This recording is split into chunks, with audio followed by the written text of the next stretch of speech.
Hey, I'm Andrew. If you've never played one of my games, this video is for you. I'll take you through how to play, but I won't give away any of the story inside the book. I want you to be surprised by that.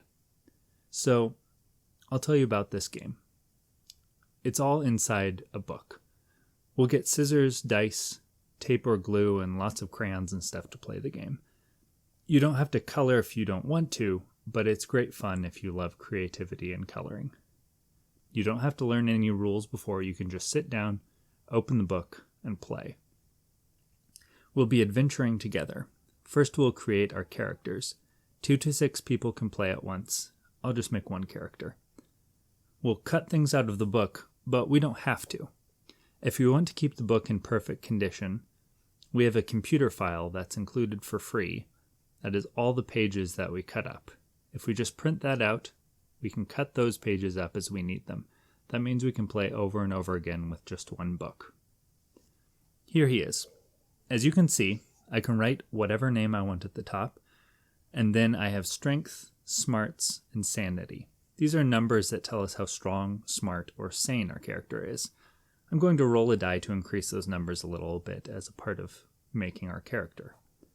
When I increase the numbers, I write the new number on the card. See the hearts on the right side of the card? That's our health. If we run out of health, we die. We cut along the dotted lines, and when we lose health, say we lose 3 health, we tear off 3 tabs. If we die, we flip our card over and become a ghost. We can still be a part of the adventure as a ghost, but some things change. We also add quirks as a part of creating our character. Quirks are just weird things about our character.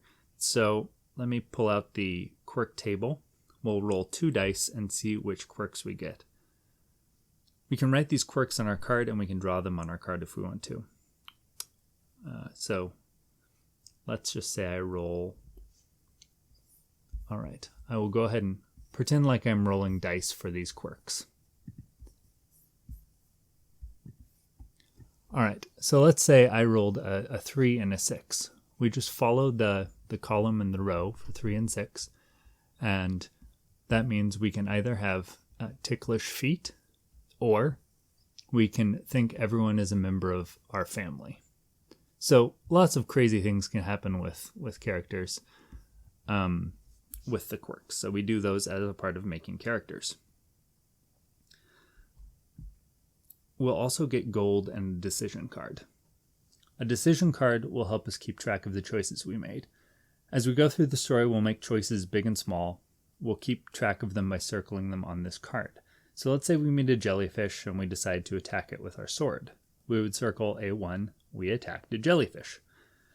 Then later on in the story, we see A1 and we check our decision card and see what we did. For example, we might meet the jellyfish's angry older brother.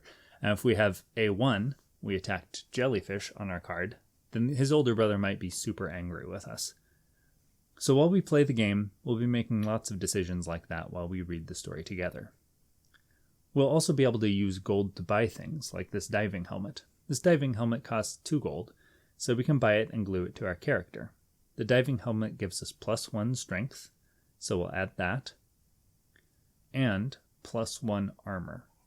Armor is just like extra health tabs. We fill in the armor over here, and that's extra health. We'll be buying a lot of things in the game, and our character will become our own cool creation.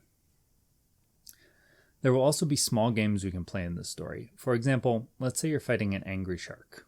We pull out the angry shark, see he has health tabs, and if he dies when they're all gone. We pull out the rules for fighting the angry shark. There might be a lot of rules, but we can just follow the arrows to see what to do. You don't have to learn ahead of time, just follow the arrows. See here, we can make a smarts check or a strength check. Basically, we're seeing if we're smart enough to outwit the shark, or strong enough to attack the shark. Let's make the smarts check. We roll 2 dice and we add them to our smarts. If that number is equal or bigger than the check we're trying to make, 12 in this case, we succeed. If not, we fail. So let's say we rolled a 9. We're doing a smarts check, so we add our smarts to the roll to get 13.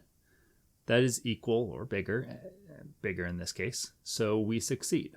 Then we go back to the rules sheet, follow the arrow that says succeed, and do what it says. In this case, it says damage the shark 2, so we'll tear off 2 of the shark's health tabs. And finally, we have the submarine. We're all sharing a submarine, and we have 2 sheets, the outside and the inside of the submarine. The outside is just for us to color, and ridiculous things can happen to it because of our decisions. We can color this, and let's say we choose to pilot our submarine through a school of fish. Because of that choice, the book tells us to paste a bunch of dead fish on the windshield of our sub, so we'll cut them out and color them and paste them to our sub. At the end of the game, we'll have a shared creation which we made together. I'm really excited about that. The inside of the sub will be for submarine battles. This is brand new, never done before in one of my games. It will look different in the final game, but basically, we have the inside of our sub. We'll have little standees that we cut out from the thick paper of the back cover and fold. We'll move them around inside the sub, firing cannons, pumping out flooded water, putting down sandbags. There will be battles like the one with the angry shark, but we'll be working together inside the sub. So that's it. We play together, coloring, helping each other out, and exploring the silly world together.